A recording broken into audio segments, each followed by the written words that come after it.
যে ছেলেটিকে ভালোবাসতাম সে কিছুদিন আগেই রোড অ্যাক্সিডেন্টে মারা গিয়েছে। কিন্তু আমরা তার আগে এঙ্গেজমেন্টটা সেরে ফেলি। কেউ জানতো না, শুধুমাত্র আমার প্যারেন্টস ছাড়া। ও মরে যাবার পর থেকে বাসায় ওকে নিয়ে এই কথা সেই কথা আমি আর নিতে পারছিলাম না। খুব খারাপ লাগছিল, তাই আসলে এভাবে রাগ করে এখানে চলে এসেছি।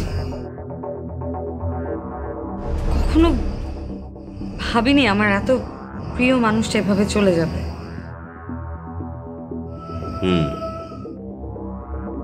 সরি, আসলে অনেক স্যাড। কিন্তু আমি অবাক হচ্ছি কেন জানেন? আপনাদের দুজনের ভেতর খুব অদ্ভুত ধরনের মিল। জেনেক্সে শিফট করো, লাইফকে লিফট করো। মিল?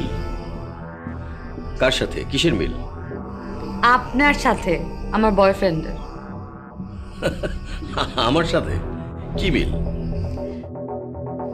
এই যেমন আপনি আমাকে কোনো কিছুতে বাধা দিলেন না, আমি মরতে চাইলাম, আপনি আমাকে এর থেকেও বেটার প্লেস খুঁজে দিলেন। আপনি কিন্তু আসলেই খুবই আশ্চর্য একটা মানুষ। মানুষ বলছেন কেন? আমি তো মেয়ে। মেয়েরাও মানুষ? না, মেয়েরা শুধুই। শুনুন, আমি এখন উঠি, আর প্লিজ আপনার ওয়াইফের সাথে প্যাচআপটা করে দিন। আরে ভাই, কয়দিনের দুনিয়া বলুন তো, এত রাগ অভিমান পুষে রেখে কি হবে? আমি আসতাম না, কিন্তু এসেছি একটা কারণ। কি কারণ?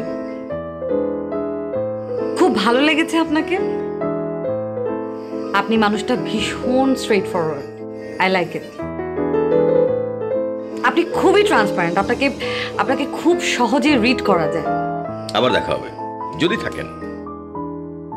আপনার এখন শুধুই দরকার ভালোবাসা। জানেন তো, love is the one and only thing in this world which will make you happy. সেটা তো আমি প্রকৃতির মাঝেই পেয়ে যাই। প্রকৃতির প্রেম আর মানুষের প্রেম দুটোরই দরকার আছে।